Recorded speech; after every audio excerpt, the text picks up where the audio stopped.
And this is Dave Gets Dollars. I'm going to make another video. I just did videos talking about these. Some of them is probably imposter dashers just trying to get YouTube revenue, giving tips where people can't apply, which is not fair to the people. So now I'm going to give you my tips to make $1,000 a week. Very possible reality.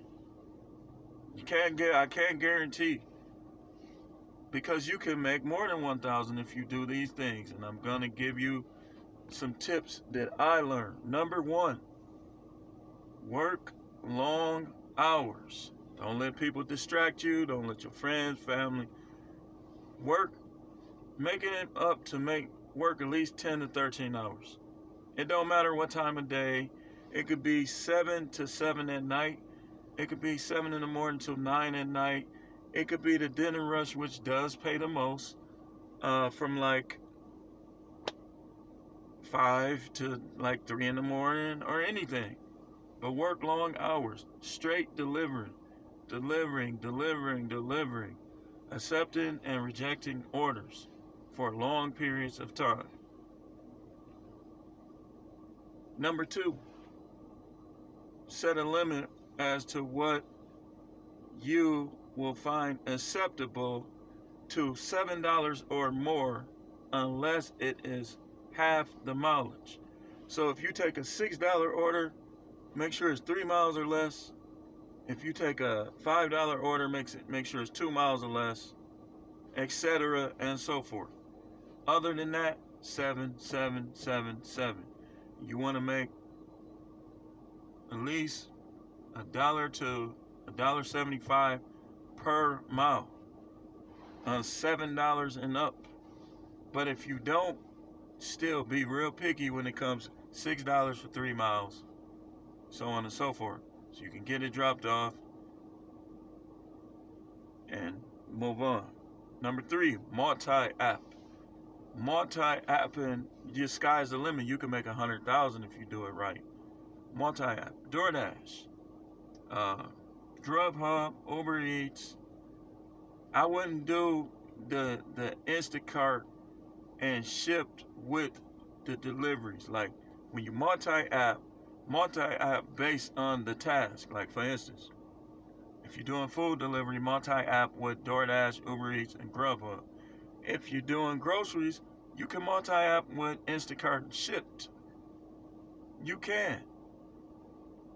And if you're doing rides, don't multi-app Lyft with DoorDash and Uber Eats, especially Uber Eats, because you'll mess around and accidentally accept the order while you got somebody in the car. It does happen.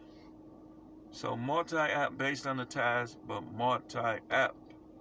That's your best chance at making 1,000 to even 2,000, if depending on your market, depending on your speed, depending on how you do it. But there's no guarantees. Another tip I will give you is to know your area, know your restaurants. This includes having a blacklist. Certain restaurants you're not going to unless they pay you $3 sign, ching, ching, ching. Mine is Popeyes. I'm not doing Popeyes. And yesterday I was like close to it. It was $12 and something. I looked in the drive-thru. I knew the lobby was gonna be closed. I said, it ain't that many cars. So I went, grabbed it, took it. And I think it was like 3 miles. So sometimes Five Guys, Popeyes, Burger King, they have to be worth my while. Let me see, let me check this. Let me check it. Excuse me. Oh no. Now this is a good delivery. But the restaurant, they're always running out of stuff. They can be rude and they're always too busy. So I avoid this restaurant. $14, 8.8 miles, but the delivery usually goes bad because, again, know your area. That's funny how that happened while I was on you. Know your area. Know your area, know the restaurants, know which ones to accept, which ones to reject.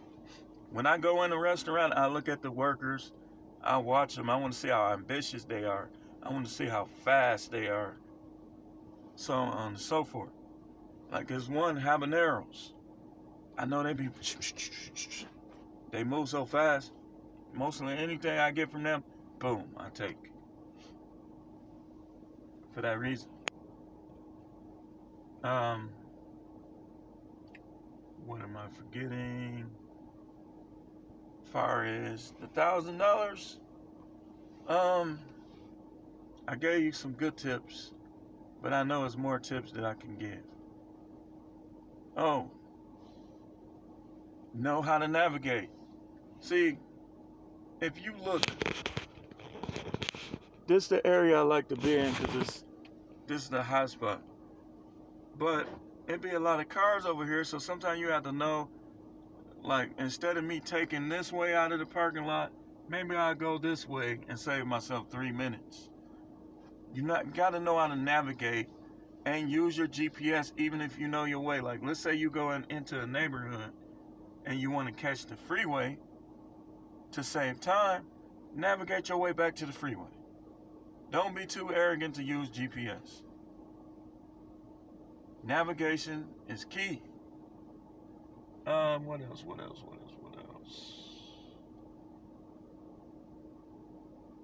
And last but not least, which falls in line kind of with the last one, know where the rich people live. Know where the tippers live. Know where the people who don't tip live. So, I've unassigned so many orders because I know this is not going to be a cash tip. But if I sometimes I'll cheat. I'll go, oh, 225. Look at the mileage. That might be going to the suburb. I'll look at the address. Oh, that's going to Brookfield. I'll accept it. Then you get there, $10 tip. But if it's going to the more risque areas, as I just received a contract violation, somebody lied, saying I didn't deliver the food. But let me take this call. We'll talk again.